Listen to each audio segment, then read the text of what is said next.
Hey, this is Amy Evison at Worcester State University. Welcome to my first ever Explain Everything session.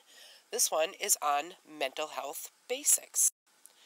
Hopefully you've done the Is It Normal activity. It was a survey asking you about certain things and if you thought they were normal or not. I also hope you thought a little bit more about that and recognize that the idea of normal is very different to many different people. We could think about norms as group expectations for how to behave and what is okay and what is acceptable. We see differences in norm in terms of communication styles, where people look when they talk, how quickly they talk, how close to you they stand when they talk. All of these things vary from culture to culture. You might notice a really big difference in a culture's sense of time. Um, for example, I took a trip to India, and when I would go to the bank or the post office or someplace I needed to go, it was supposed to open at 9. I'd get there at 9, was not open. I'd ask somebody, hey, isn't this supposed to open at 9?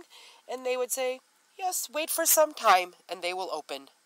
So there's really not that sense of urgency that we have in New England for sure. You might notice in different cultures there's a big sense of different family roles. Many cultures are patriarchal, meaning men and fathers lead the way. Um, a few cultures, I'm not sure if they really exist, but I've heard they do, are more matriarchal, where women are the heads of household and do the primary decision making. You can certainly notice, even within a group of college students at Worcester State, that the way we dress, the jewelry we wear, tattoos, piercings, those things can vary greatly. Rituals, practices can be different. If you've ever experienced any different religious ceremonies, you'll see that they can be pretty different from place to place. Different cultures have different beliefs about what is important, what makes a good life, what is acceptable behavior, and what is not acceptable. Another thing that really varies from culture to culture and person to person is boundaries. And that means the kind of things we're comfortable sharing and talking about, and the kind of things that are taboo. The picture on the right kind of shows how most of us organize the norms in our lives and who has the most influence on those norms. For most of us, our family is where we learned about what was normal. The dominant culture is the group in society that has the most power and influence. They're the ones who are really kind of dictating the norms. They get to decide what is normal because what they show again and again, what they talk about, what kind of imagery they're using tells us what's okay and what's not okay. For many of us, any information you got about other cultures or families or people outside your own home was probably from TV. I know it was for me. So it ends up making a pretty big difference what kinds of images and things we see on TV. In American culture, we have some real clear power differences. Um, we vary in power by race, gender, class, age, sexual orientation, religion, and ability.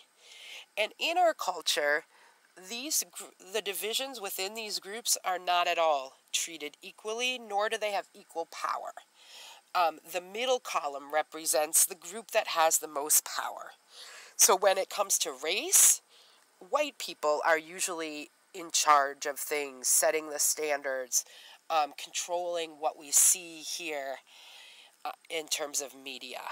Men, when it comes to gender, are doing most of the producing, directing, writing. So ideas about women and men and women in relationships are most often shown from the point of view of men and what's important to men. Where we see richer people, upper middle class, represented far more often than we see people in working class.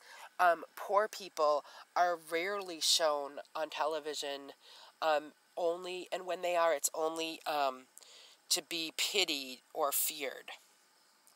As far as age, young adults are kind of the center for many media things.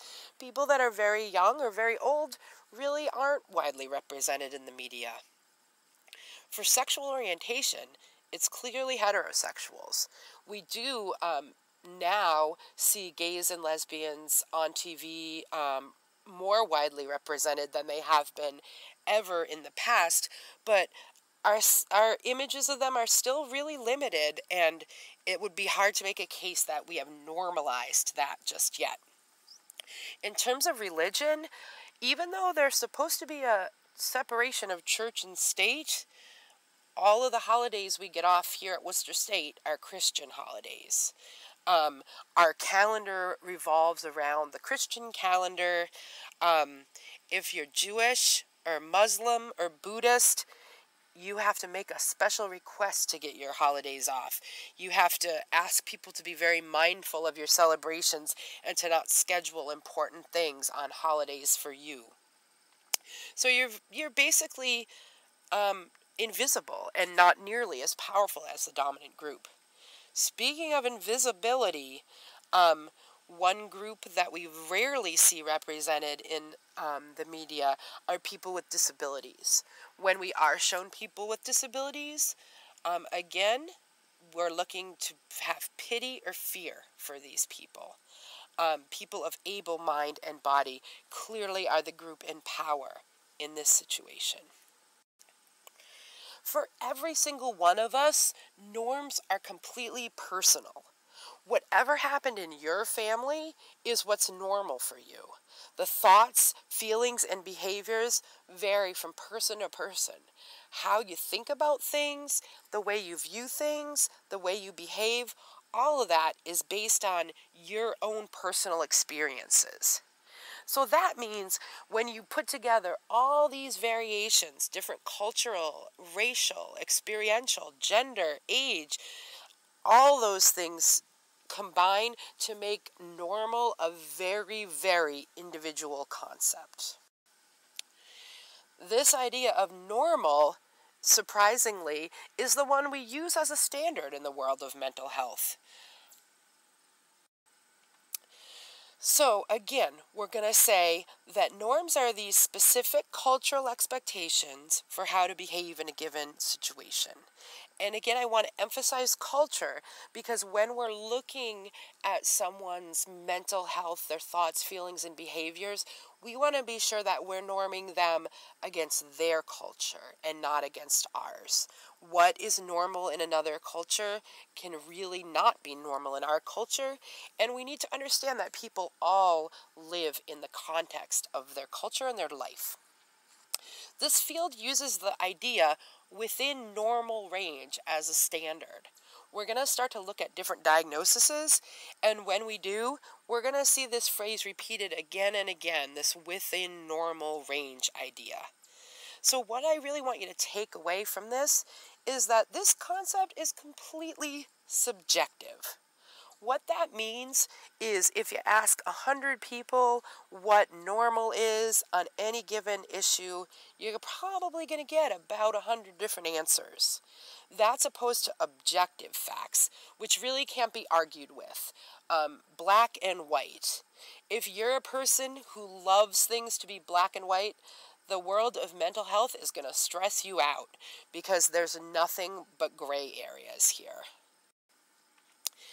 Freud is typically considered to be the father of all things psychology, psychiatry, mental health. Hopefully you've at least heard of him before and know a little bit about what he had to say. He certainly, maybe if he's not visible on the surface, the way he conceptualized things is visual in all of our media. He really influenced the way we think about drama, history, biography, a whole new picture of how a person develops. He talked a lot about dreams and memories and reflections and fairy tales and fantasies, myths, all those kinds of things that